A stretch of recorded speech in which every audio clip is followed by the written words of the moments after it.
Hi everyone, I am Ashley Krug, the Market Development Coordinator for the City of Springfield.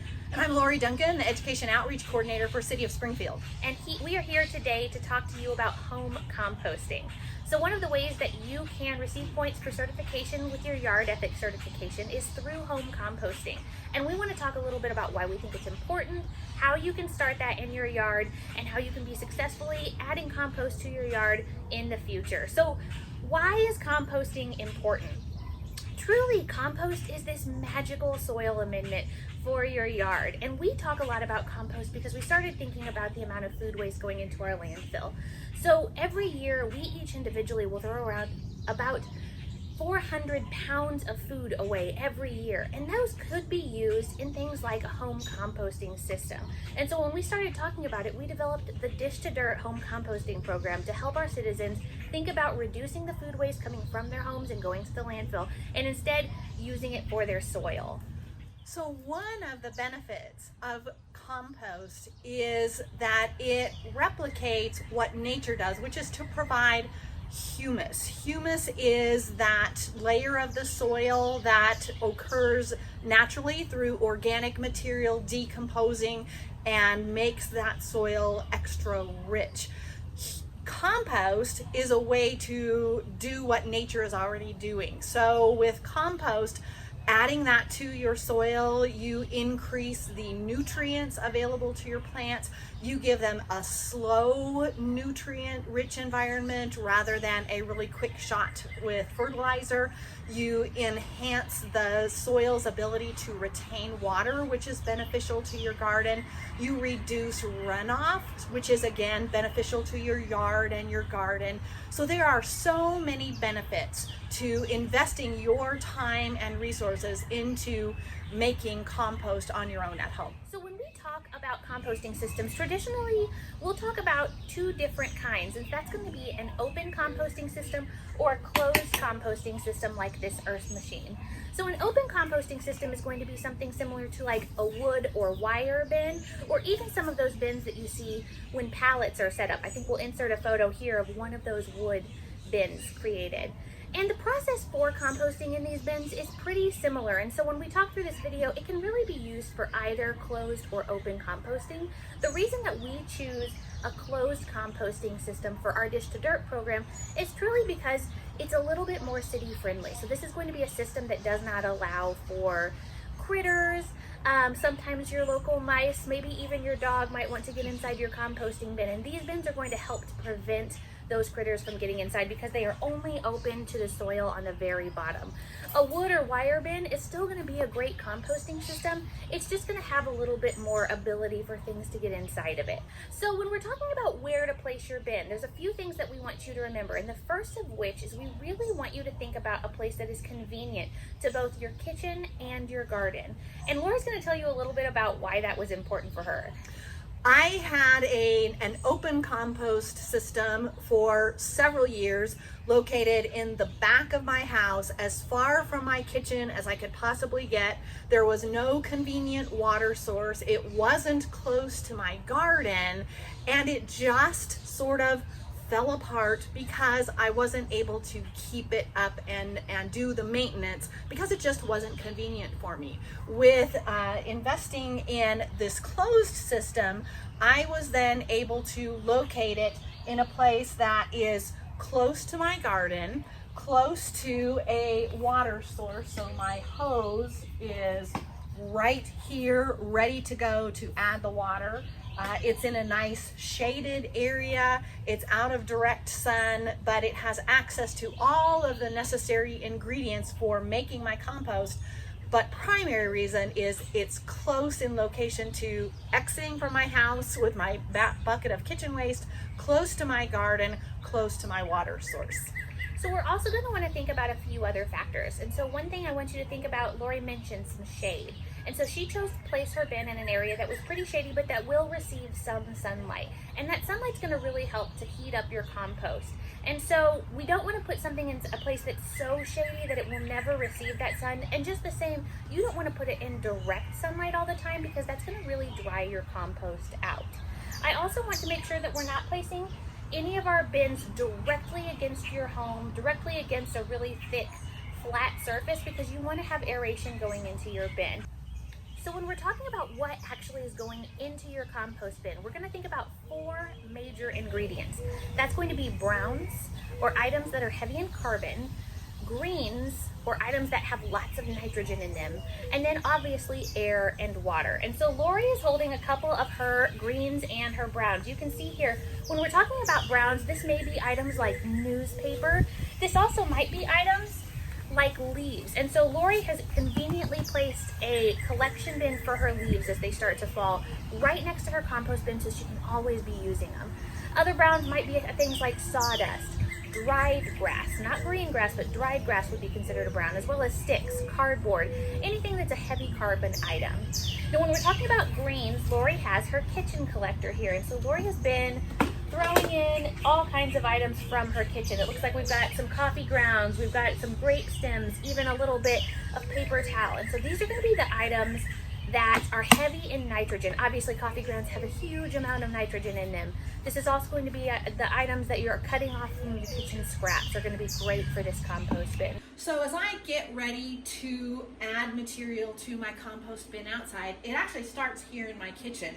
As I have food waste in my refrigerator, specifically my organic waste, my fruits and veggies that I just didn't eat fast enough, I'm going to get them ready for my kitchen compost collector. But before I do that, of just tossing it in large pieces, I'm going to actually think about the micro and macroorganisms that are going to be working in my compost bin. And I'm going to have a little bit of mercy on them and just make the food source smaller so that I am increasing the surface area so that the material can break down, decompose faster, and it's much better for the production of my compost because the creatures that are working, the micro and macroorganisms that are at work in my compost bin, can get access to those materials a lot faster. And with coffee grounds, we get asked a lot, is it okay for the filter to go in? Absolutely. Toss that filter right in there with the coffee grounds. Absolutely. And so the only things that we really want you to be avoiding when we're thinking about this greens area is obviously you're not going to put any meat or dairy into your bin. And that is because that meat and dairy is actually going to create, it's going to have bacteria in it that is not going to be broken down by the heat of your compost. You're also going to not want to put any pet waste, and specifically pet waste if your pet eats meat products, so dogs, cats specifically, we're not going to want to have those inside your compost bin as well. Obviously, we're not going to put any compostable products inside your compost bin because the heat in a small home composting bin just won't break those down. And then we have items that are maybe going to be a little bit, and you're going to proceed with a little bit of caution. And this is going to be things like fireplace ash and citrus. And I'm going to say that because if you think about putting small amounts in, that's totally fine, but large amounts, so like citrus is going to turn your pile very acidic if you have too much in it, as well as fireplace ash might turn your pile pretty basic if you put too much in. So you really want to just move forward with caution on those. What else, Laurie? Just about anything that is your fruit or vegetable waste, you're pretty safe with, but when you start getting into those things that are going to be high in acids, you just want to think carefully and not put too much in. And we'll talk in a little bit about what's happening in the bin, but thinking about the size of the materials that you're putting in there also. And then also with summertime, I love my avocados and my peaches. Those pits can go in the bin, but they're going to be there for a really long time. So thinking about materials that are going to break down pretty quickly and easily is going to give you your best batch of compost.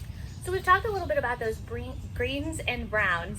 Obviously air and water, we know what those things are, but they're really important to the composting process. And so next we're going to talk a little bit about how you're going to actually layer your compost ingredients inside your bin. And so when we talk about that, it's simply talking about that greens to brown ratio that you're putting inside your bin. And so you can see on the graphic that we put on the screen here what types of layering we are talking about. And so what you'll see at the very base of your bin is is going to be what we call a fluff layer. That's going to be items like sticks, some of your bulkier browns items that you have in, and that's just going to help to create that aeration layer at the base. And just a reminder to make sure that whatever system you use, your starting point is on a soil environment. You definitely don't want to set up your bin or your composting system on cement. So because you want to get access to that air and water and your microorganisms underneath. So soil as your base. Absolutely. And so following that, we're just going to do browns and greens layers. And so that browns layer, again, is going to be those items like your newspaper, like your leaves that you're adding in. And what we tell people is that you always want to make sure that you have a 3-to-1 ratio. And so when we talk about a 3-to-1 ratio, this is 3 browns to every 1 green. And a really easy way to remember that is to take your kitchen collector, and once you've filled it up with your greens, you're going to pour it on top of that browns layer you have in there, and then you're going to fill this same bucket up with your browns. And so if that's your leaves, fill this up 3 times and put it over that greens layer. That's going to be a really easy way to remember what your 3-to-1 ratio is.